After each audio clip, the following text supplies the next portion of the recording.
1990 થી અમરેલી ઠેબી ડેમનો જે પ્રશ્ન હતો કે અમરેલી ઠેબી ડેમ પૂર્ણ ભરાતો નહોતો, 47% જેટલો ડેમ ખાલી રહેતો હતો. આ વર્ષો જૂના પ્રશ્નને કોઈ ભૂતકાળ કર્યું તો રાજ્ય સરકારે કર્યું છે. મારે ખાસ કરીને રાજ્યના મુખ્યમંત્રી આદરણીય ભૂપેન્દ્રભાઈ પટેલ સાહેબ અને કેબિનેટ મંત્રી કુંવરજીભાઈ બાવળિયા સાહેબનો મારે હૃદયથી આભાર માનવો પડે. આ વિસ્તાર વતી 1990 થી જે પ્રશ્ન પડતર પીડ્યો હતો અને ઠેબી ડેમ એટલે અમરેલીની જીવાદોરી ગણી શકાય, અમરેલી શહેર માટે પાણીનો કાયમિક માટે પ્રશ્ન હલ કરી શકે એ પ્રકારનો જ્યારે પ્રશ્ન હતો. આજુબાજુના 20 ગામ જેટલા ગામડાઓમાં પણ ફાયદો થાય આ ડેમ ભરાવાથી. એ 47% ડેમ આપણે ભરાતો નહોતો, 17 હેક્ટર જમીન જે એક્વાયર કરવાની હતી એ રાજ્ય સરકારે મંજૂરી આપી દીધી છે.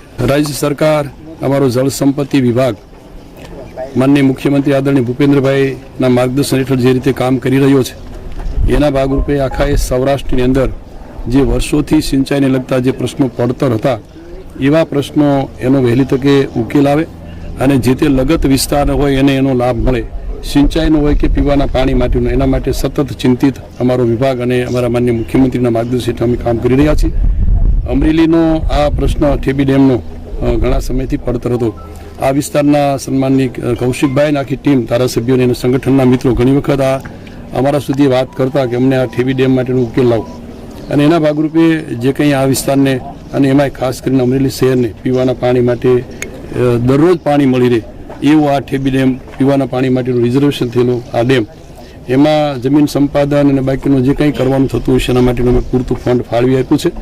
હજુ પણ કંઈ વિશેષ કરવાનું થતું હશે તો એ કરાવીને પણ 100% આ ડેમને પાણીથી ભરી શકાય અને અમરેલીની શહેરની જનતાને રેગ્યુલર પીવાનું પાણી મળે એ માટેની અહીંથી જોગવાઈ થઈ રહી છે. સાથે સાથે આજુબાજુના લગભગ 20 ગામ કે જે ગામોને એનો સિંચાઈનો એટલે પાણી રિચાર્જ થવાથી એનો પણ ખૂબ સારો લાભ થવાનો છે.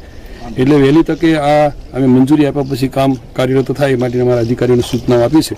એ સિવાય કોઈ ખેડૂતોનો પ્રશ્ન હશે તો એ પણ અમે સરકાર કક્ષાએથી વહેલી તકે ઉકેલ થાય.